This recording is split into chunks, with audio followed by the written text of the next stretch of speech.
स्वागत है दोस्तों आपका आपके अपने चैनल संस्कृत माला में और हमारे द्वारा चलाए गए सीरीज महर्षि में।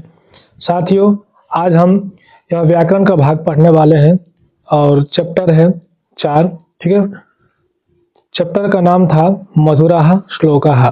ठीक है, क्या नाम था? मधुराः श्लोकाः। साथियों, यह वीडियो थोड़ा सा लंबा हो सकता है क्योंकि आज आप बहुत कुछ इसमें सीखने वाले हैं। अधिकांश जो आपका जो डाउट है संस्कृत के प्रति, या वाक्य कैसे बनता है, शब्द की पहचान कैसे करना है, ठीक है, कैसे पता चलता है कि यह शब्द का कैसे मतलब क्या अर्थ है, एक एक वाक्य का अर्थ आप खुद से निकाल पाएंगे इसके बाद। तो इस क्लास को लास्ट तक देखिए। ठीक है, तो चलिए बिना किसी देरी के शुरुआत करते हैं। साथियों, सबसे पहले हम शुरू करेंगे शब्द रूपाणी। ठीक है, तो इसको पढ़िए। ये अकारांताः पुल्लिंगे, और ये अकारांत पुल्लिंग क्या होता है अभी आप समझेंगे। आगे देखिए कि जैसे लिखा हुआ है कि राम, अगर हम इसको अलग अलग करके देखेंगे तो इसमें राम में क्या क्या अक्षर छिपा है कि र हलंत, आ, म और अ। अगर इन सब का अगर मिश्रण किया जाए, इस सब को अगर मिलाया जाए तो क्या हो जाएगा? ये राम ऐसा शब्द बनेगा। ऐसे ही रमा, ऐसे ही मति, ऐसे ही गुरु। ये पिछले पाठ में आ भी चुका है, आप देख चुके होंगे। तो यहाँ विशेष जानने योग्य बात ये है कि आप देखेंगे राम, देखिए राम यहाँ पे सब में क्या आ रहा है? अंत में अ आ रहा है। ठीक है, रमा यहाँ क्या आ रहा है? आ। मति क्या आ रहा है? ई, मति, इकारांत। ठीक है, गुरु अर्थात उ। अब ये जो अ, आ, ई, उ ये सबके अंत में आ रहा है, ये क्या चीज है? ठीक है, तो अब आगे देखिए, अब आपको समझ में आएगा। ये जो दिया गया है कि अधुना एवं एवं क्या करना है? वर्णम विन्यासम कुर्वन्तु। अब आपको इसी प्रकार एवं एवं वर्ण विन्यास करना है आपको, मतलब अलग अलग करना है। जैसे दिया गया है सूर्य का, तो सूर्य का कैसे होगा? देखिए, पहले क्या करेंगे? स हलंत। जब स हलंत हो जाएगा तो आपको पता है इसमें जो स्वर वर्ण छुपा रहता है वो बाहर आ जाएगा, तो क्या है? दीर्घ उ। ठीक, उसके बाद क्या हो जाएगा? र हलंत। ध्यान दीजिएगा, र हलंत ही होगा क्योंकि यहाँ पे स्वर नहीं है र के पास। और यह फिर य हलंत, उसके बाद अ। ठीक है, ये ऐसे ही होगा। ये आप कर चुके हैं पहले भी, इसमें मैं ज़्यादा समय आपका नहीं लूंगा। तो आप देखेंगे फिर विद्यालय, विद्यालय का भी आप बना लेंगे। ऐसे ही सेवा। तो मैं यहाँ पे ये बताना चाह रहा हूँ कि आप देखेंगे सब में लास्ट में देखिए क्या आ रहा है? यहाँ पे य विद्यालय। ठीक है, यहाँ पे अ सुनाई दे रहा है आपको। आपको साउंड सुनिए, सेवा आ, यहाँ पे देखिए सेवा आ सुनाई दे रहा है। भूमि मी, ई सुनाई दे रहा है। भानु उ का आपको ध्वनि सुनाई दे रहा होगा। ठीक है, ऐसे ही इस प्रकार यहाँ भी ऐसे ही दिया गया है। तो अब यहाँ पे पढ़िए क्या लिखा गया है कि अत्र वयम पश्यामः। यहाँ हम देखते हैं, क्या देखते हैं कि यत केषांचित शब्दानाम अन्ते अ अस्ति, केषांचित शब्दानाम अन्ते आ। ठीक है, और केषांचित शब्दानाम अन्ते ई अस्ति। ठीक है, और अथवा उ अस्ति। अधुना लिखन्तु यत्र यत्र अन्ते क्या है? अ है, आ अस्ति, ई अस्ति, उ अस्ति। तो आपको ये लिखना है कि कहाँ कहाँ अ आ रहा है, कहाँ आ आ रहा है, कहाँ पे ई है और कहाँ पे उ है। ठीक है, तो इसको कैसे लिखेंगे आप यहाँ खुद देखिए कि जैसे सूर्य है, विद्यालय, सूर्य, विद्यालय, कपोत। ठीक है, ये जो जितने भी शब्द है इसके अंत में आपको अ वर्ण ऐसा सुनाई दे देगा, जैसे सूर्य, विद्यालय, कपोत। ठीक है, ऐसे। तो यहाँ पे अंत में क्या सुनाई दे रहा है आपको? अ। ठीक है, तो ये जो तीन शब्द है आप यहाँ पे लिखेंगे। पहला लिखेंगे सूर्य, ठीक है, फिर लिखेंगे विद्यालय और फिर लिखेंगे कपोत। ठीक, ये लिखेंगे आप। ऐसे ही जो जिसका अंत में क्या है? आ अस्ति, तो आ के इस बीच में देखिए सेवा आ, आपको ऐसा ध्वनि सुनाई दे रहा होगा ना, धारा। ठीक है, तो यहाँ पे क्या लिखेंगे? सेवा। ठीक, यहाँ पे लिखेंगे धारा। ठीक, ऐसे ही फिर क्या है दे रहा है यहाँ पे? ई अस्ति। यहाँ देखिएगा तो ई किस में है? भूमि है ना, अभी हम पढ़े हैं इलाहा भूमि। और देखिए मुनि। ठीक, फिर और किसी में नहीं, अब नहीं है। अब उकार देखिए, उ किस में? उ अस्ति। तो उ किस में है? एक है भानु में, ठीक, एक है साधु में। ठीक, अब ये तो हम लिख लिए, लेकिन कहना ये चाह रहा है कि देखिए जिसके अंत में, ठीक है, जिसके अंत में अ आ रहा हो तो वो क्या हो जाएगा, अकारांत। ठीक है, जिसके अंत में आ रहा हो वो क्या हो जाएगा, आकारांत शब्द। जिसके अंत में ई, ठीक है, ऐसा आ रहा हो तो वो क्या हो जाएगा, इकारांत शब्द। और जिसके अंत में उ आ रहा हो हो जाएगा उकारांता शब्द। अब ध्यान देंगे, जो वर्ण अंत में आएगा उसको वही नाम दे दिया जाता है। जैसे सूर्य आ रहा है तो आकारांता शब्द हो जाएगा। ठीक है, सेवा, धरा, ये सब जितने भी है तो ये क्या है, आकारांता शब्द है, क्योंकि इसके अंत में क्या आ रहा है, आ रहा है। ठीक है, अगर एक वर्ण आए जैसे सेवा बोले तो ये क्या, इसको आकारांत हम बोलेंगे, क्या बोलेंगे, आकारांत। सेवा आकारांत। ठीक है, अगर आकारांत बहुत सारे शब्द है तो वहां पे हम आकारांता शब्द ऐसा प्रयोग करेंगे। लेकिन मैं एक ये बताना चाह रहा हूँ यहाँ पे कि सूर्य अगर ऐसा शब्द रहे, अगर अंत में अ सुनाई दे तो उसको आकारांत शब्द बोलेंगे। ठीक है, सेवा जैसे लता, बालिका, अगर आ ध्वनि सुनाई दे आपको तो वहां उसको क्या बोलेंगे, आकारांत शब्द। अगर ई सुनाई दे, ठीक है, जैसे मुनि, हरि, ऐसा शब्द आपको सुनाई दे तो क्या हो जाएगा, इकारांत पुल्लिंग। अगर उ सुनाई दे, साधु, भानु, गुरु, तो क्या हो जाएगा, उकारांत। ऐसे ही। ठीक है, तो जो अक्षर लास्ट में, जो वर्ण लास्ट में आए उसको उसी नाम से पुकारा जाता है। आप ये ध्यान रखिएगा। चलिए अब आगे क्या पढ़ना है हमें, आगे पढ़ना है ये कि अधुना पठन्तु पूरयन्तु च। अब हमें पढ़ना है और उसका जो खाली स्थान है इसकी पूर्ति भी करनी है। तो चलिए करते हैं। पहला दिया गया है ये कि प्रथमे वर्गे ये शब्दाः सन्ति तेषाम अंतिम वर्णः अ अस्ति। ठीक है, आपने जैसे भी पढ़ा था, सूर्य है, विद्यालय, अ है उसका अंत में, बिल्कुल है। अ अकारः अपि कथ्यते, इसको आकार भी कहते हैं। अतः एते शब्दाः क्या कहलेंगे, अकारांत शब्दाः। क्या कहलेंगे, अकारांताः। ठीक है, शब्दाः। अब ध्यान रखिएगा, इसको क्या कहा जाता है, अकारांताः शब्द। जिसके अंत में क्या है, अ आए उसको अकारांत शब्द कहेंगे, या अकार ऐसा भी कह सकते हैं।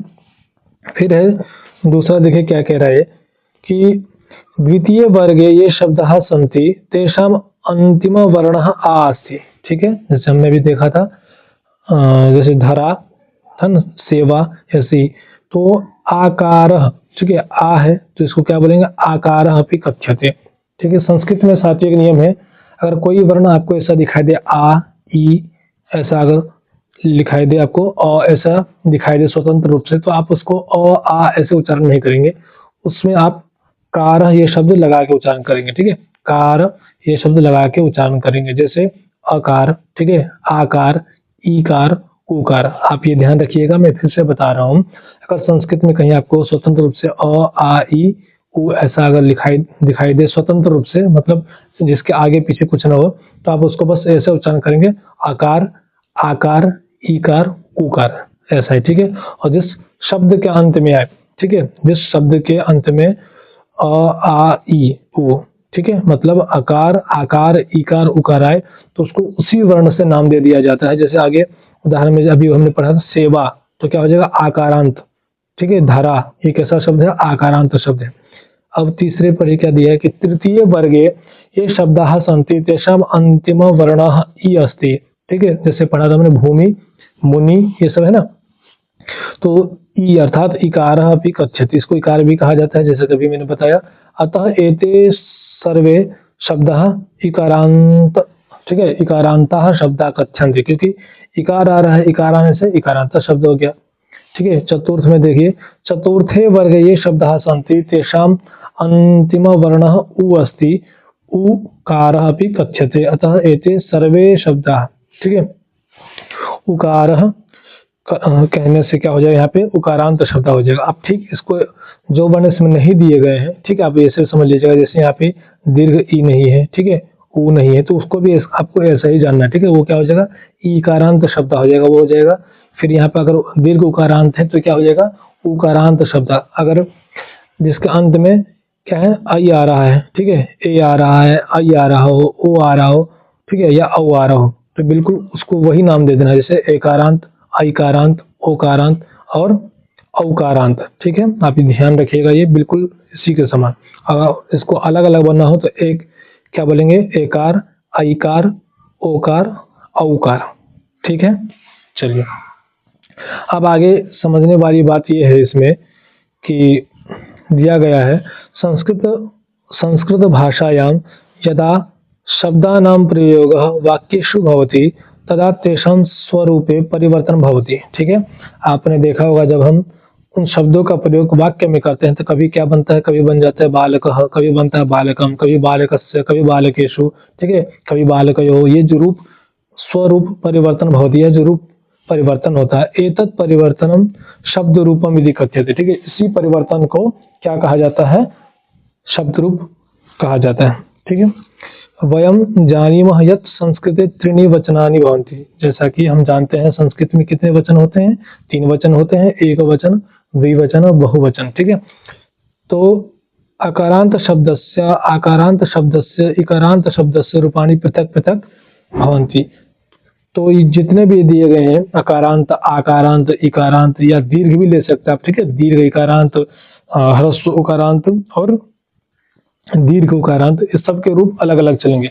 आप ये ध्यान रखिएगा, सभी के रूप अलग अलग चलेंगे। तो आकारांत पुल्लिंग शब्दस्य रूपाणि अधोलिखितानि सन्ति। तो आकारांत शब्द के जो रूप है, ठीक है, वो नीचे लिखा गया, अभी हम पढ़ने वाले हैं।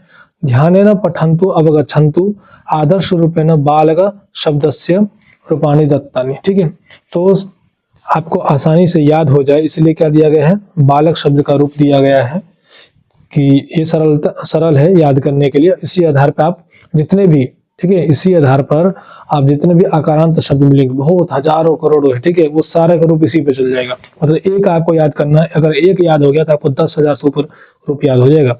यही है संस्कृत की विशेषता साथियों। तो चलिए अब हम पढ़ते हैं आकारांत पुल्लिंगे, ठीक है, बालक शब्द का रूप।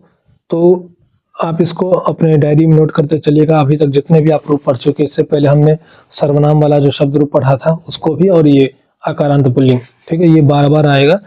तो मैं एक बार उच्चारण बता देता हूँ सबका, कैसे उच्चारण करना है। तो बालक शब्द का हम रूप पढ़े हैं, यह पुल्लिंग का रूप है, ठीक है, और ये रही आपकी विभक्ति, ये सारी विभक्ति हैं, ये वचन, ठीक है, और यहाँ से रूप, ठीक है, ये है रूप।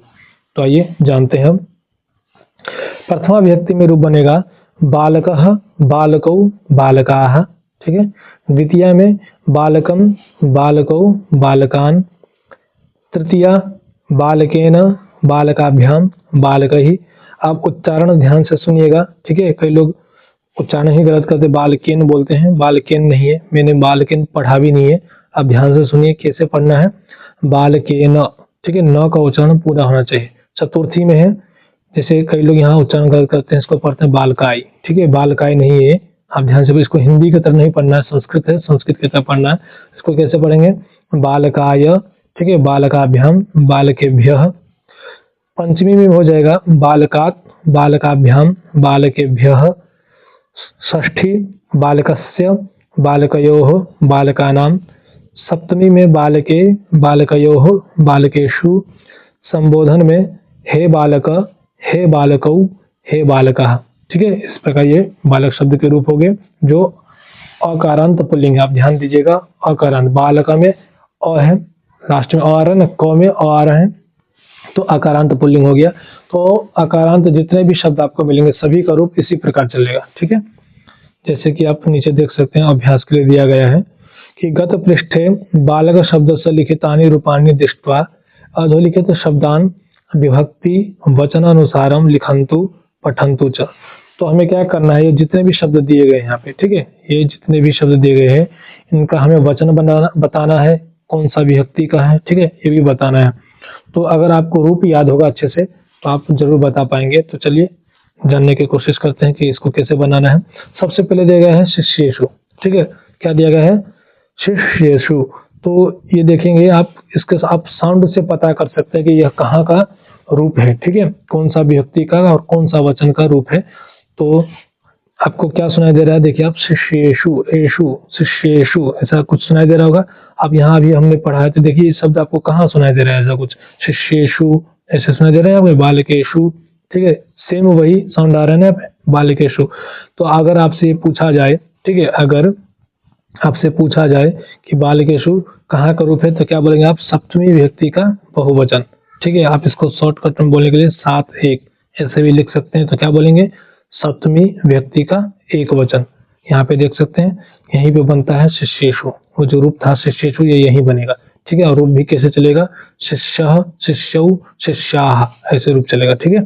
चलिए आगे क्या पूछा है, आगे दिया गया है कपोताभ्याम, ठीक है। क्या दिया गया है, कपोताभ्याम। तो देखिए कपोताभ्याम, कपोताभ्याम कहाँ रूप चलेगा, आप इसके भी साउंड से पता लगा सकते हैं। देखिए भ्याम, भ्याम ऐसे रूप आ रहा है, तो आप देखेंगे यहाँ जो तीनों ही व्यक्ति में, ठीक है, भ्याम रूप बनता है। बालकाभ्याम, बालकाभ्याम, बालकाभ्याम, ऐसे ही यहाँ पे बन जाएगा कपोताभ्याम, कपोताभ्याम, कपोताभ्याम। तो ये कहाँ का रूप हो गया, तृतीय व्यक्ति का द्विवचन, चतुर्थी व्यक्ति का द्विवचन, पंचमी का द्विवचन। ये तीन जगह भ्याम शब्द ऐसा करके रूप बनता है, ठीक है।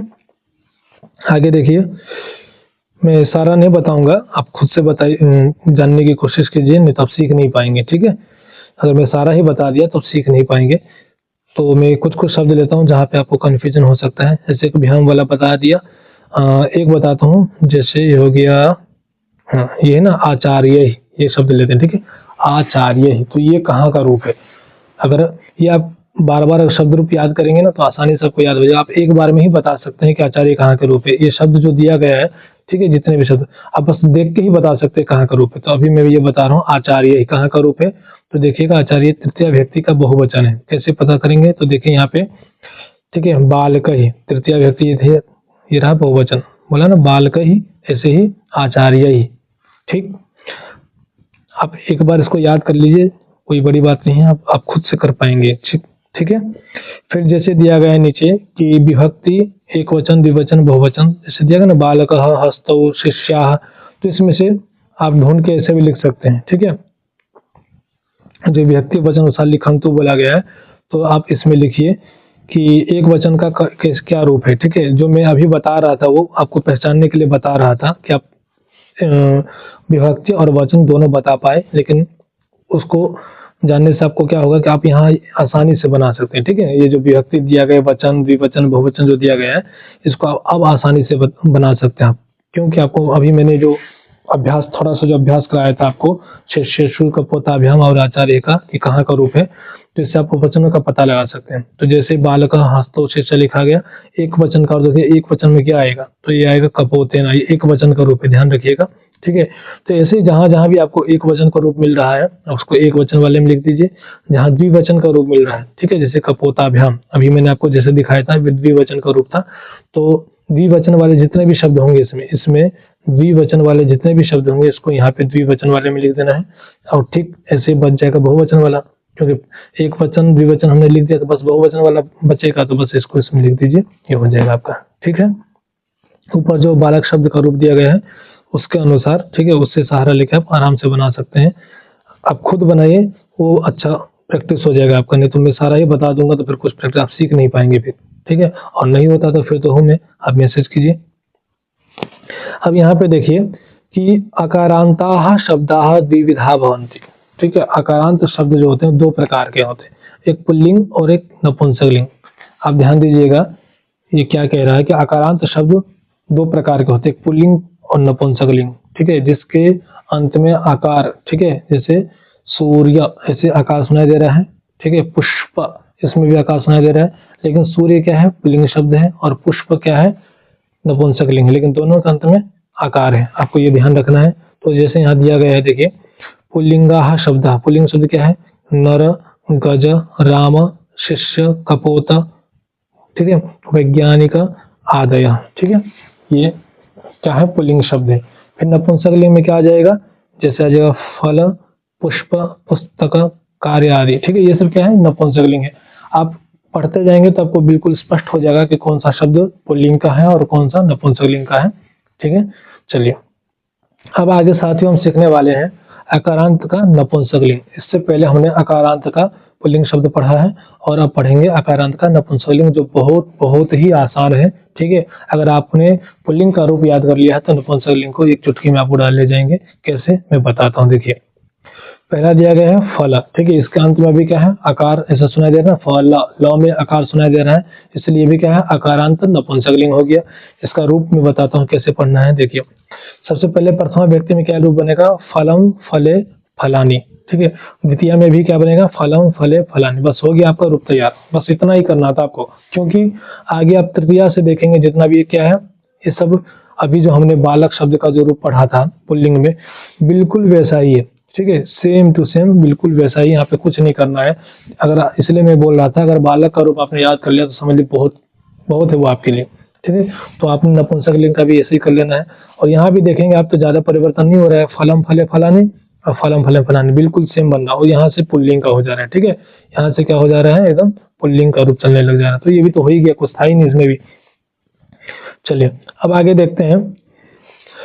यहाँ से जो दिया गया है, सर्वेशम नपुंसक लिंग शब्दानाम तृतीया विभक्ति है सप्तमी विभक्ति पर्यंत रूपाणी पुल्लिंगवत एवं भवन्ति। देखिए वही बात जो भी मैं बता रहा था कि सर्वेशम नपुंसक लिंग शब्दानाम, सभी नपुंसक लिंग शब्दों का तृतीया विभक्ति से, ठीक है, मैं भी तो ये बताया ना, तृतीया विभक्ति से, यहाँ से जो तृतीया विभक्ति है यहाँ से, ठीक है, तृतीया विभक्ति से सप्तमी विभक्ति पर्यंतम, सप्तमी विभक्ति पर्यंत तक, ठीक, रूपाणी पुल्लिंगवत, हाँ पुल्लिंगवत एवं भवन्ति। ठीक है, तो पुल्लिंग के समान ही हो जाता है यहाँ तक। आप देखेंगे, देखिए ये है फला है फले है फलानी, ये तो नपुंसक लिंग का है ना, तो ये तो बिल्कुल उससे बनेगा ही। ठीक है, लेकिन तृतीया से लेके सप्तमी तक देखिएगा बिल्कुल बालक के समान है। ठीक है, वहां भी देखिए भ्याम भ्याम भ्याम आया था, अभी मैंने आपको बताया था। और आचार्य ही ऐसे ही, फल ही, है ना, तो बिल्कुल ऐसे ही हो जाएगा। फिर है अधुना फल शब्द से रूपाणी व पुस्तक पुष्प कार्य एतेषां शब्दानां रूपाणी अभ्यास पुस्तिकायां लिखन्तु। ठीक है साथियों, तो अब आपको क्या करना है, पुस्तक शब्द का रूप, ठीक है, अपने नोटबुक में लिखना है। जैसे फलम फले फलानी, जैसे पुस्तक का रूप हम कैसे लिखेंगे, पुस्तकम पुस्तके पुस्तकानि। फिर ऐसे द्वितीय में भी क्या हो जाएगा, पुस्तकम पुस्तके पुस्तकानि। ठीक है, और यहाँ से तृतीया में कैसे बनेगा, पुस्तकेन, जैसे दिया है फलेन, ऐसे ही पुस्तकेन, फलाभ्याम तो पुस्तकाभ्याम, फलैहि तो पुस्तकैहि, ठीक है, फलाय तो पुस्तकाय, ठीक है, फलाभ्याम तो पुस्तकाभ्याम, ठीक है, फलेभ्य पुस्तकेभ्य। बहुत आसान है, ठीक है, बहुत आसान है, कुछ नहीं करना है। बस आप एक याद कीजिए बालक का, और ये बस प्रथमा व्यक्ति, प्रथमा का द्वितीय का, ये भी तो सेम है, ये भी तो याद हो ही जाएगा। उसके बाद तो फिर बालक के समान ही है। ठीक है, तो आप एक बार पुस्तक का रूप लिख के देखिए, ठीक है, तो आराम से आप लिख पाएंगे। ठीक है, चलिए अब ये जो अभ्यास है क्या बोल रहा है, देखिए कि प्रत्येकम वाक्यस्य, ठीक है, प्रत्येकम वाक्यस्य समक्षम कोष्ठे द्वे पदे दत्ते। प्रत्येक वाक्य के, ठीक है, वो कोष्ठक में ब्रैकेट देखिए 2 पद दिया गया है। उचितम पदम चित्वा रिक्त स्थानानि पूरयन्तु। उचित पद चुन के हमें रिक्त स्थान की पूर्ति करनी है। तो चलिए करते हैं। सबसे पहले दिया गया है कि नरः भोजनेन जीवति।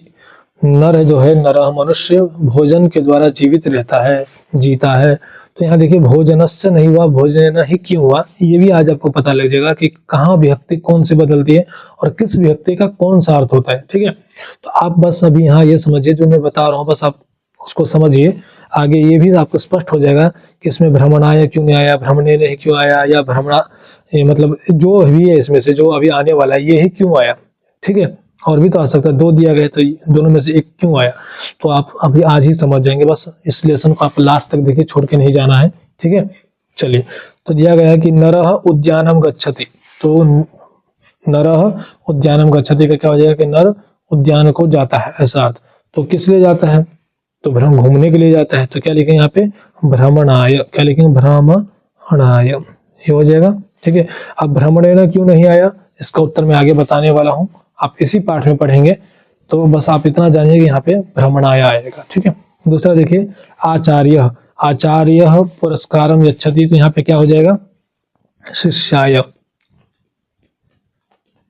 ठीक है, क्या हो जाएगा, आचार्य शिष्याय पुरस्कारम यच्छति। और ये शिष्याय कहाँ का रूप है, तो बालक के समान ही इसका रूप चला है, ये चतुर्थी विभक्ति का एक वचन है, आप ये भी याद रखते चलिए। तो तीसरा देखिए मालाकारः, ठीक है, पुष्पाणि आनयति। तो यहाँ पे क्या हो जाएगा, उद्यानात्। ठीक है, यहाँ लिखा ही हुआ है। ठीक है, ये क्या हो जाएगा यहाँ पे, उद्यानात्।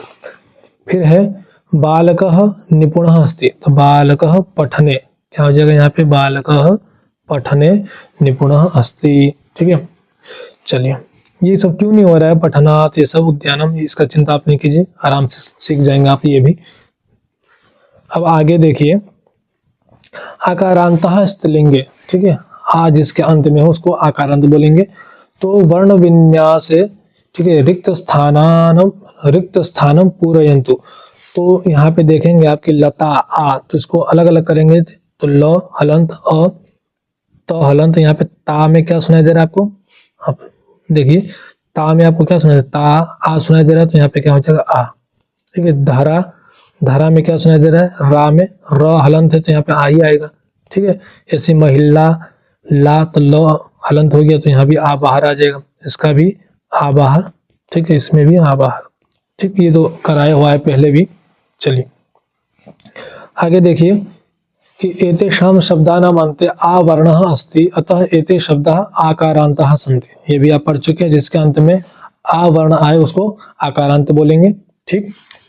जैसे वीर बालिका, आजीविका, अजा, मार्गदर्शिका, श्रद्धा, शिखा, विमान चालिका, शाखा, शोभा, अम्बा, अध्यापिका, शोभना, धरा, कृपा, बालिका, जितने भी शब्द क्या है आकारांत है, ठीक है। आ वर्ण इसके अंत में है, इसलिए क्या है आकारांत है।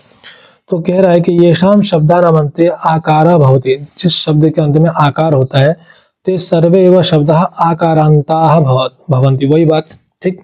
ऊपरी लिखिताः सर्वे एव शब्दाः आकारान्ताः स्त्रीलिंगाः सन्ति। आप ये ध्यान रखिए, जो शब्द ये जितने भी है आकारांत है और स्त्रीलिंग के रूप है। इससे पहले हमने पुल्लिंग पढ़ लिया है, अब हम स्त्रीलिंग के बारे में पढ़ने वाले हैं, और पुल्लिंग नपुंसकलिंग हम पढ़ चुके हैं, ठीक। आइए अब आगे देखते हैं क्या कह रहा है। हाँ, ये आप रूप देखिए आप, ठीक है, ये लता शब्द का रूप है। इससे पहले हमने आकारांत पुल्लिंग शब्द पढ़ लिया, आकारांत नपुंसकलिंग पढ़ लिया, और अब पढ़ेंगे आकारांत, ठीक है, स्त्रीलिंग शब्द। देखिए लता आ सुनाई दे रहा है इसके अंत में, तो इसलिए क्या हो गया आकारांत हो गया, ठीक। जितने भी शब्द अभी हम ऊपर पढ़े हैं आकारांत वाले, सब के रूप, ठीक है, इसी की तरह चलेंगे। जितने दिया गया है सभी के, मतलब वो जितने भी शब्द है इसके रूप इसी के समान चलेंगे। तो आइए एक बार उच्चारण देखते हैं इसका। तो हम पढ़ने वाले हैं अब आकारांत स्त्रीलिंग शब्द, ठीक है। तो क्या है, देखिए प्रथमा व्यक्ति का रूप कैसे बनेगा, लता, लते, लताः। द्वितीय लताम, लते, लताः। तृतीय में बनेगा लतया, लताभ्याम, लताभिः। चतुर्थी में बनेगा लतायै, लताभ्याम, लताभ्यः। पंचमी लतायाः, लताभ्याम, लताभ्यः। षष्ठी में बनेगा लतायाः, लतयोः, लतानां। सप्तमी में लतायाम, लतयोः, लतासु। संबोधन में हेलते, हेलते, हेलता, ठीक। अब ये रूप आप याद कर लीजिए, एक आकारांत पुल्लिंग का, एक आकारांत नपुंसकलिंग का, और एक आकारांत स्त्रीलिंग का। ये तीन रूप आप हमेशा याद रखिए। इससे आप तीन रूप, ये तीन रूप ही नहीं है, ठीक है, ये कम से कम आपके पास 3 लाख रूप हो गए, ठीक है। आपके पास 3 लाख से ऊपर रूप हो गए, बस आपको 3 रूप याद करना है। फिर आगे देखिए कि एतानि रूपाणि ध्यानेन पठन्तु वदन्तु च येषां शब्दानाम् अन्ते, ठीक है, अंतिमः वर्णः आ भवति। जिस शब्द के अंत में, ठीक है, आ वर्ण होता है, लिंगम च स्त्रीलिंगम भवति, तेषां रूपाणि लतावत एव भवन्ति। तो ये कह रहा है कि जिस शब्द के अंत में आ ऐसा वर्ण आपको सुनाई दे, तो वो क्या हो जाएगा, स्त्रीलिंग का होगा, और उसका रूप लता के समान चलाना है आपको, ठीक। जैसे अभ्यास के लिए दिया गया है, देखिए कि लता शब्दस्य उपरि लिखितानि रूपाणि अधिकृत्य अधोलिखित शब्दानां यथा निर्दिष्टम रूपाणि लिखन्तु। तो ये जो शब्द जो दिए गए हैं आपको, ठीक है, ये सारे के सारे क्या है आकारांत हैं, ठीक है, और आकारांत होने से क्या है स्त्रीलिंग में है, तो रूप आपको लता के समान ही चलाना है इसका। तो कैसे चलेगा, जैसे पहला दिया गया है शिक्षिका, तो शिक्षिका का एक वचन में क्या बनेगा, एक वचन में बन जाएगा शिक्षिका, ठीक है, एक वचन में क्या बन जाएगा शिक्षिका। आपको बिल्कुल लता के समान चलाना है। और द्विवचन में लता का रूप कैसे बनता था, लता लते बनता था, द्विवचन में क्या बनता था लते, तो यहाँ क्या बन जाएगा शिक्षके, ठीक है, शिक्षिका, शिक्षके। और बहुवचन में लता का रूप क्या बनता था, ठीक है, प्रथमा व्यक्ति का बहुवचन में लता का रूप क्या बनता था लता, तो इसका रूप क्या बन जाएगा शिक्षिका, ठीक है, शिक्षिका, ठीक है, शिक्षिके कर लीजिए, शिक्षक का नहीं शिक्षिके हैं, ठीक है। और ऐसे आप बना सकते हैं, कोई बड़ी बात नहीं है। ठीक है, जितना भी शब्द है आप एक बार प्रयास कीजिए। ऊपर ये जो शब्द रूप दिया गया है इसको देख देख के आप एक बार अभ्यास के लिए, ठीक है, अभ्यास कर रहे हैं तो देखना तो पड़ेगा ही, क्योंकि अभी आपको याद भी नहीं है। और याद हो जाए तो आप खुद से बना के देखिए, तो मतलब अच्छा अभ्यास हो जाएगा ये। ठीक है, तो जितने भी शब्द हैं आप बना के देखिए। जैसे श्रद्धा, महिला, ठीक है, जितने भी शब्द, जैसे एक और बताता हूँ, धरा। तो धरा का चतुर्थी में कैसे बन जाएगा, एक वचन में, और द्विवचन में, बहुवचन में। तो आप अगर नहीं जान पा रहे हैं तो ऊपर देखिए चतुर्थी में, यहाँ पे चतुर्थी का रूप क्या है, लतायै, लताभ्याम, लताभ्य, ऐसे रूप बना है। तो बिल्कुल हम भी ऐसे बना देंगे। ठीक है, धरा का क्या बन जाएगा चतुर्थी में, धरा, धरायै, ठीक, धराभ्याम, धराभ्य, ठीक बन जाएगा। देखिए ये आप बना लेंगे, आप बस रूप याद कर लीजिए तो आराम से बन जाएगा। ठीक है, चलिए अब आगे प्रश्न को देखते हैं कि अधोलिखित वाक्येषु अकारांत पुल्लिंग शब्दानाम स्थाने आकारांत स्त्रीलिंग शब्दानाम प्रयोगम कुरुत।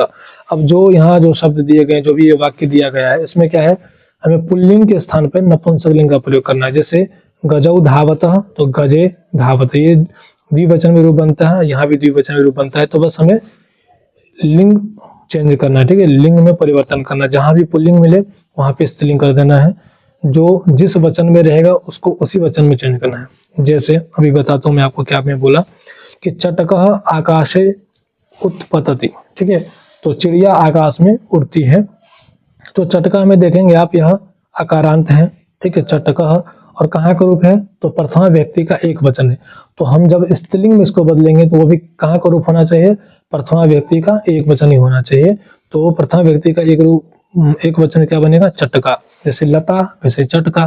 ठीक है, चलिए फिर है शिष्य विद्यालयम गच्छति। तो शिष्य विद्यालयम गच्छति, तो यहाँ पे देखिएगा विद्यालयम को हमें परिवर्तित करना है, परिवर्तन करना है किसमें, स्त्रीलिंग में। तो विद्यालयम देखेंगे आप, यह द्वितीय विभक्ति का एक वचन है। तो हमें जब स्त्रीलिंग में बदलना हो तो हम क्या, द्वितीय विभक्ति का एक वचन ही बदलेंगे। तो जैसे दिया गया यहाँ पे पाठशाला। ठीक है, विद्यालय शब्द का स्त्रीलिंग में क्या बन जाएगा, पाठशाला। और यह द्वितीय विभक्ति का एक वचन है, इसलिए पाठशाला का द्वितीय विभक्ति का एक वचन क्या हो जाएगा, जैसे रूप बनता है लताम, ऐसे ही क्या बनेगा, पाठशालाम। ठीक है, क्या रूप बन जाएगा, पाठशाम, मैं लिख दे रहा हूँ पाठशालाम। ठीक है, ऐसा रूप बन जाएगा। अब देखिए लताम ऐसा रूप बना होगा द्वितीय विभक्ति में एक वचन में। ठीक है, फिर है गोपहि, क्या है, श्री कृष्ण गोपहि सह क्रीडति। तो यहाँ पे देखिए गोपहि क्या है, तृतीय विभक्ति का बहुवचन है। तो ऐसे ही गोपी का यहाँ पे दिया गया, तो इसका भी हम क्या करेंगे, तृतीय विभक्ति का बहुवचन ढूंढेंगे। तो तृतीय बहुवचन में क्या हो जाएगा, गोपिका भी हो जाएगा। ठीक है, गोपिका भी। ठीक, आप ये भी करिए, मैं 3 बता दिया हूँ, बाकी का आप लोग करिए, आराम से हो जाएगा। कुछ नहीं करना है, बस पुल्लिंग को स्त्रीलिंग में बदलना है, और जो पुल्लिंग का जो रूप है, जिस व्यक्ति में जिस वचन में, ठीक स्त्रीलिंग में भी ऐसे ही आपको उसी व्यक्ति का वही वचन लिख देना है, आराम से बन जाएगा। ठीक, चलिए अब आगे हम देखते हैं कि आगे क्या है। अब हम साथियों पढ़ने वाले हैं कारकस्य परिचय। ये है सबसे मुख्य विषय। ठीक है, यहीं से आप जान पाएंगे कि किस शब्द का, किस विभक्ति का क्या अर्थ होता है। ठीक है, आप यहाँ से अब संस्कृत का हिंदी अनुवाद भी करना सीख जाएंगे आप, तो आप यहाँ से एकदम चौकन्ने हो जाइए। ठीक है, थोड़ी सी क्लास ये लंबी हो सकती है क्योंकि ये अभ्यास भी बहुत बड़ा है। तो चलिए कोई नहीं, आप लगे रहिए, छोड़ के नहीं जाना, मैं बार बार बोल रहा हूँ, नहीं तो सीख नहीं पाएंगे आप। चलिए कारकस्य परिचय, हम कारक का परिचय हम पढ़ने वाले हैं। तो आइए पहले जानते हैं कि क्या दिया गया है यहाँ पे। पठन्तु अवगच्छन्तु च, जैसा कि आप देख सकते हैं लिखा हुआ है कि छात्रः पठति। ठीक है, अभी बस उच्चारण कीजिए, छात्रः पाठं पठति, छात्रः कलमेन लिखति, छात्रः भिक्षुकाय भोजनं यच्छति, छात्रः विद्यालयात् आगच्छति, छात्रः संस्कृतस्य पुस्तकं पठति, छात्रः क्रीडाक्षेत्रे क्रीडति। ठीक है, छात्रः मित्रं कथयति कि हे देव आगच्छ क्रीडावः। ठीक है, तो आप यहाँ ध्यान से देखेंगे ये जितने भी शब्द है, छात्रः, पाठम, कलमेन, भिक्षुकाय। ठीक है, एक बार देखिए अगली लाइन में यही बता रहे हैं कि आप जितने भी शब्द है उपरि लिखितेषु वाक्येषु सर्वेषु स्थूल पदेषु पृथक पृथक विभक्ति अस्ति। आप जितना भी देखेंगे पाठम, कलमेन, भिक्षुकाय, विद्यालय, बार बार कुछ चेंज हो रहा है और सब में अलग अलग विभक्ति है ना। और इसी का रूप अभी आप जो पढ़ के आए हैं, पुल्लिंग शब्द, स्त्रीलिंग शब्द, नपुंसकलिंग, यही है ये सब, ठीक है। इसी का रूप चला था, ठीक है। और ये बार बार कहीं ना कहीं रूप बदल रहा है। हमने पढ़ा था कि जहाँ बार बार रूप परिवर्तित हो उसी को शब्द रूप कहेंगे, तो ये बार बार बदल रहा है, कहीं पाठम है तो कहीं कलमेन है, ये क्या है, तो इसी के बारे में आप जानते हैं। तो दिया गया है यहाँ पे कि प्रथमे वाक्ये छात्र अस्ति एतस्मिन् शब्दे प्रथमा व्यक्ति अस्ति कारणम छात्रः पठनस्य कार्यं करोति अर्थात कर्तृकारकम अस्ति कर्तृकारके च प्रथमा व्यक्ति भवति।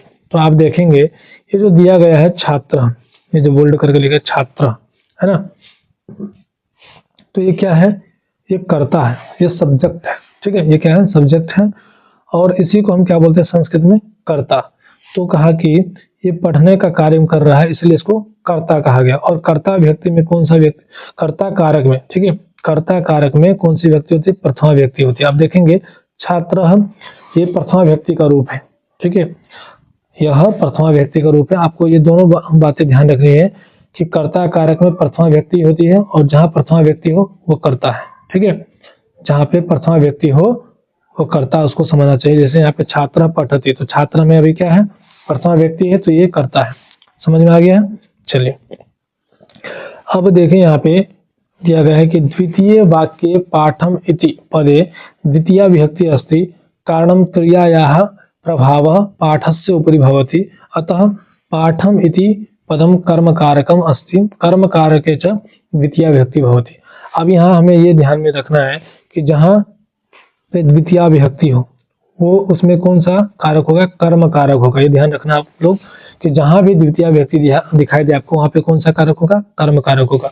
और कर्म का पहचान हम कैसे कर सकते हैं, तो आप देखिएगा कि पाठस्य उपरि भवति, ठीक है, क्रिया या जहाँ पे क्रिया का प्रभाव, ठीक है, जहाँ पे क्रिया का प्रभाव पाठस्य उपरि भवति अतः पाठम इति, जिसके ऊपर, आप ध्यान से सुनिएगा, क्रिया का प्रभाव जिसके ऊपर हो उसमें कौन सी विभक्ति होगी, द्वितीय विभक्ति। और वो कौन सा कारक होगा, कर्म कारक होगा। मैं फिर से बोल रहा हूँ, क्रिया का प्रभाव जिस पे होगा, ठीक है, जिस शब्द विशेष पे होगा, ठीक है, वो हो जाएगा कर्म कारक और कर्म कारक होने से उसमें द्वितीय विभक्ति हुई, ठीक।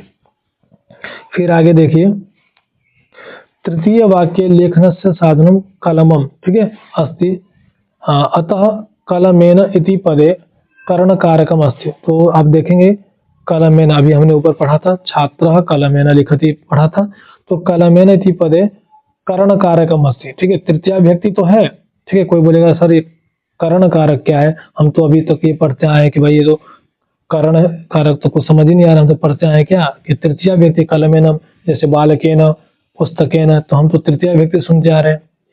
तो आप ये ध्यान रखिए, तृतीया व्यक्ति तो है ही लेकिन कारक कौन सा है, कर्ण कारक है। तो इससे पहले तो आप यही जानते थे ना कि तृतीया व्यक्ति, लेकिन यहाँ पे कर्ण कारक कैसे हो गया, तो अब ये जानिए, ये न साधने न क्रिया भवति, जिस साधन के द्वारा क्रिया होती है, ठीक है। अगर यहाँ पे साधन कौन बन रहा है, यहाँ पे कलम बन रहा है। अगर कलम नहीं होता तो छात्र लिख नहीं पाता, तो यहाँ पे साधन कौन बन रहा है, कलम। तो तत्र कर्ण कारकम भवति, तो यहाँ पे जो साधन बने, ठीक है, आपके कार्य की सिद्धि में, आपके कार्य की सिद्धि में जो साधन बने, ठीक है, जो साधन बने वो कौन सा कारक हो जाएगा, कर्ण कारक।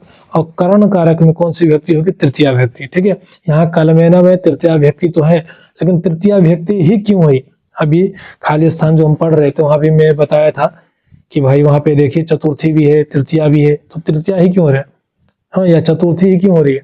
तो आपको, आप समझ गए होंगे कि ये न साधन क्रिया भवति, जिस साधन का आपकी क्रिया के सिद्धि में जो भी साधन बने वो क्या होता है, कर्ण कारक। और कर्ण कारक होने से उसमें तृतीया विभक्ति होती है, ध्यान रखना, ठीक है। तृतीया विभक्ति से कर्ण कारक नहीं, कर्ण कारक होने से तृतीया विभक्ति, ठीक। फिर चतुर्थी वाक्य में देखिए कि चतुर्थे वाक्ये भिक्षुकाय इति पदे चतुर्थी विभक्ति अस्ति अतः यस्मै कार्य क्रियते अथवा यस्मै किमपि, ठीक है, दीयते तत्र संप्रदान कारकम भवति। तब यहाँ आप ध्यान से देखिएगा कि भिक्षुकाय में चतुर्थी व्यक्ति है, बालकाय, भिक्षुकाय, बिल्कुल ऐसे रूप चलेगा।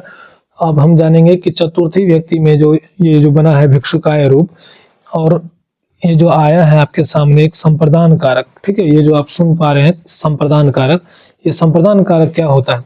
तो कह रहा है कि यस्मै कार्यम क्रियते अथवा यस्मै किमपि दीयते, अर्थात जिसके लिए कोई कार्य किया जा रहा हो और जिसको कोई वस्तु दी जा रही हो। हम ध्यान रखिएगा, जिसके लिए कोई कार्य किया जा रहा हो और जिसको कोई वस्तु दी जा रही हो, उसमें क्या होगी? चतुर्थी होती है। आप जिसको देंगे, ठीक है, जिसको जो वस्तु देंगे उसमें क्या हो जाएगा? चतुर्थी विभक्ति। और कौन सा कारक? संप्रदान। संप्रदान कारक होने से चतुर्थी विभक्ति हो जाएगी, ठीक है। जैसे कि उदाहरण एक बताता हूँ कि नेता, ठीक है, भिक्षुओं को क्या दें? कंबल देता है। तो जिसको दे रहे, किसको दे रहे हैं यहाँ पे? भिक्षुक को दे रहे हैं। तो भिक्षुक में क्या हो जाएगा? संप्रदान कारक। और संप्रदान कारक होने से भिक्षुक शब्द में चतुर्थी विभक्ति हो जाएगी, तो हो जाएगा भिक्षुकाय। आप ध्यान रखेंगे, जिसको जो वस्तु दिया जाए, ठीक है, यहाँ पे जिसको मतलब भिक्षुकाय। अगर भिखारी को दिया जा रहा है तो यहाँ पे भिखारी में क्या हो जाएगा? चतुर्थी विभक्ति। जो दे रहा है वो करता है, ध्यान रखिए, क्योंकि वह कार्य कर रहा है, ठीक है, क्योंकि यहाँ नेता क्या है? वो दे रहा है, ठीक है, तो वह कर्ता हो गया। और जिसको दे रहा है, किसको दे रहा है? भिक्षुक को दे रहा है, तो वह चतुर्थी व्यक्ति हो जाएगा उसमें संप्रदान कारक होने से। फिर पंचमे वाक्य पर है कि विद्यालयात् इति पदे पंचमी विभक्ति अस्ति यस्मात् स्थानात् कोपि अथवा किमपि पृथक भवति। जिस स्थान से, ठीक है, कोपि किमपि पृथक होती, जो भी किसी स्थान से पृथक होता है, अलग होता है, उसे क्या कहा जाता है? अपादान कहा जाता है। और अपादान कारण होने से पंचमी विभक्ति होती है, ठीक है। जैसे कि छात्र, ठीक है, गृहात् विद्यालय में गच्छति, छात्र घर से विद्यालय जाते, तो घर से, ठीक है, किमपि पृथक भवति, मतलब वहां घर से पृथक हो रहा है, अलग हो रहा है। जिस स्थान से, जिस वस्तु से, जिस जगह से अलग होना हो, वहां पे क्या हो जाएगा? पंचमी विभक्ति। वहां पे अपादान कारक होगा पहले, और अपादान कारक होने से वहां पे पंचमी विभक्ति हो जाएगी। जिस स्थान से, ठीक है, जहां भी आपको से ऐसा ध्वनि दिखाई दे वहां पे पंचमी विभक्ति लगाना है, ठीक। अगर वहां पे अलग होना यदि प्रतीत हो रहा तो। फिर है षष्ठे वाक्ये संस्कृतस्य यदि पदे षष्ठी विभक्ति ही अस्ति यस्य येन सह संबंधः भवति तत्र संबंध कारकं भवति। अभी देखिए एक नया और आया संबंध, ठीक है। आप इसको अलग से और भी पढ़ाऊंगा। अगर आपको ये कारक समझ में नहीं आ रहा है तो एक बार कमेंट कीजिएगा, कि इसके लिए मैं अलग से वीडियो बना दूंगा, ठीक है। लेकिन जो अभी आपके चैप्टर में आया है पहले उसको पढ़ लीजिए। अगर ये नहीं समझ में आया यहाँ पे तो आप लोग कमेंट जरूर कीजिएगा कि सर कारक के लिए एक अलग से वीडियो बनाइए, तो मैं जरूर बनाऊंगा, ठीक है। लेकिन अभी आप यहाँ पे पढ़िए।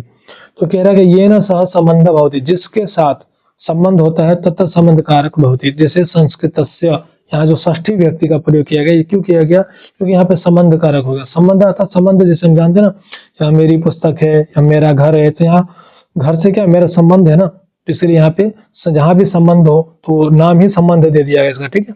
और विभक्ति का बात करें तो वहां पे षष्ठी विभक्ति हो जाएगी। फिर आगे चलते हैं। सप्तमे वाक्ये क्रीडा क्षेत्रेति पदे सप्तमी विभक्ति अस्ति यस्मिन् स्थाने क्रिया भवति तत्र अधिकरण कारकं भवति तस्मिन् च सप्तमी विभक्ति भवति। अब यहाँ देखिए क्रीडा क्षेत्र, यहाँ पे सप्तमी विभक्ति है और सप्तमी विभक्ति के स्थान पे ये जो कह रहा है ना अधिकरण कारक। अब ये क्या अधिकरण कारक क्या होता है? तो इसकी परिभाषा ये है कि जिस स्थान में क्रिया भवति, जहाँ पे क्रिया हो रही हो, ठीक है, उस स्थान को क्या नाम देंगे? हम अधिकरण बोलेंगे, ठीक है। जैसे वह घर में पढ़ रहा है तो घर में, ठीक है, वो स्थान में, कौन सा स्थान में पढ़ रहा है? तो घर में, तो घर में यहाँ पे क्या हो जाएगा? ये अधिकरण हो जाएगा। और अधिकरण होने के कारण इसमें सप्तमी विभक्ति हो जाएगी, ठीक है। जैसे वह स्कूल में पढ़ रहा है या वह कहीं घूमने जा रहे हैं, ऐसे लगा लीजिए आप, जैसे वह आगरा घूमने जा रहा है, आगरा में घूमने जा रहा है, तो आगरा में घूमने जा रहा है तो स्थान विशेष आ गया, इसलिए यहाँ पे अधिकरण हो जाए। अधिकरण कारक होने से इसमें सप्तमी विभक्ति हो जाएगी, ठीक है।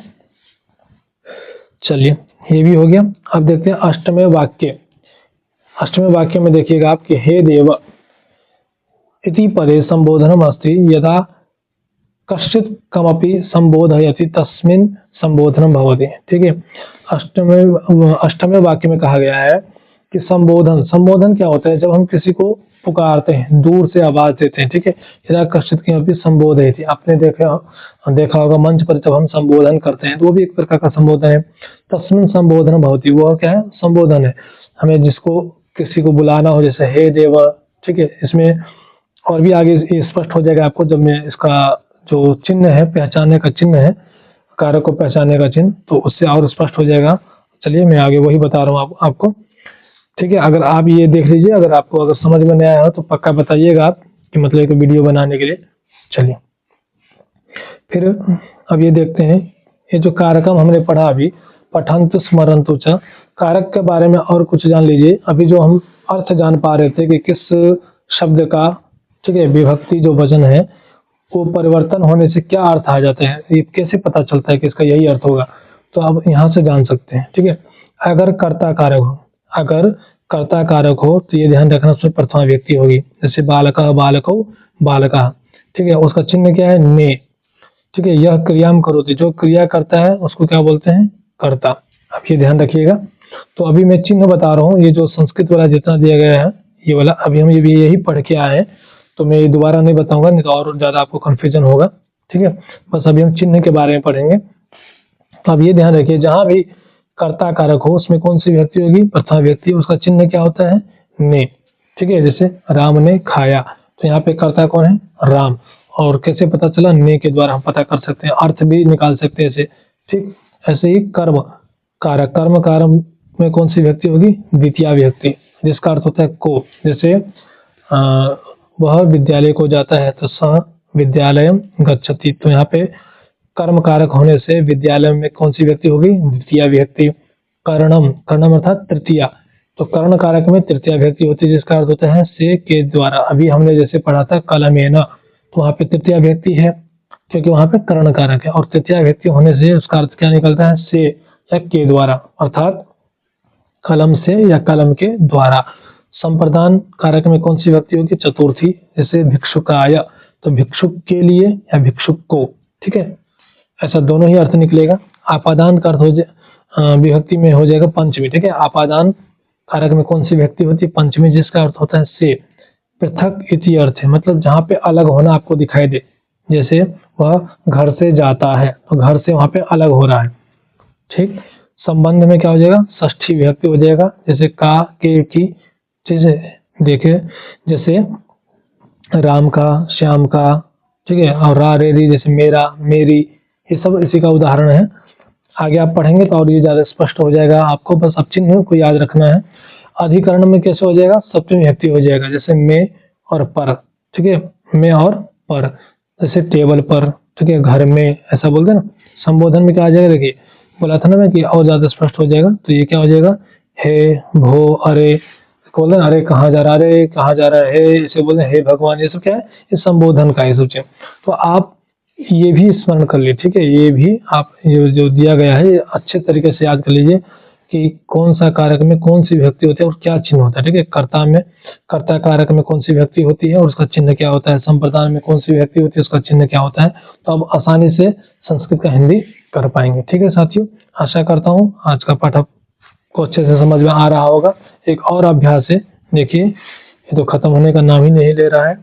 चलिए इसको भी खत्म करते हैं। अब मैं पूरा पाठ खत्म करके ही जाऊंगा, अगर आप लोग भी जुड़े मेरे साथ तो जुड़ के रहिए, छोड़ के नहीं जाना। ठीक है, कोष्ठकात उचित शब्द रूपाणी चित्वा रिक्त स्थानी पूरयन्तु। तो अब ये जो ब्रैकेट दिया गया है, अभी आपने अगर चिन्ह को अच्छे तरीके से समझ लिया होगा तो इसका उत्तर आप स्वयं ही बता पाएंगे। जैसे है बालः पठति, बालः पठति, तो बालक पढ़ता है, क्या पढ़ता है, तो पुस्तकम पढ़ती या पुस्तकेन। अभी हमें पढ़ा था पुस्तकेन तृतीय व्यक्ति का रूप है और जिसका चिन्ह था से, तो बालकः, बालः पुस्तकेन पठति होगा या पुस्तकम, पुस्तकम था तो को कर्म, क्या होगा यहाँ पे बताइए। तो यहाँ पे लिखेंगे बाल पुस्तकम पठति। ठीक, ऐसे दिया गया पत्राणि पतंती, पत्ते गिरते हैं, पत्ते गिरते हैं। तो देखिए वृक्षस्य कहाँ का रूप है, षष्ठी का, वृक्षस्य कहाँ का रूप है, षष्ठी का, और षष्ठी का कारक कौन सा है, संबंध, और संबंध कारक में चिन्ह क्या बताया था, का, के, की, रा, रे, री, ऐसे बताया था। तो क्या अर्थ हो जाएगा, वृक्ष का, वृक्षस्य का अर्थ क्या हो जाएगा, वृक्ष का, वृक्ष की, ऐसा अर्थ है। तो वृक्ष की पत्ता, पत्ता क्या, पत्ते गिरते हैं, ऐसा कुछ अर्थ आएगा, या वृक्षात से, वृक्ष से पत्ते गिरते, ऐसा अर्थ आएगा। अब बताएंगे जरूर तो क्या आ जाएगा, वृक्ष से। ठीक है, बस मैं गोला लगा दे रहा हूँ क्योंकि वीडियो बहुत ज्यादा लंबा हो रहा है।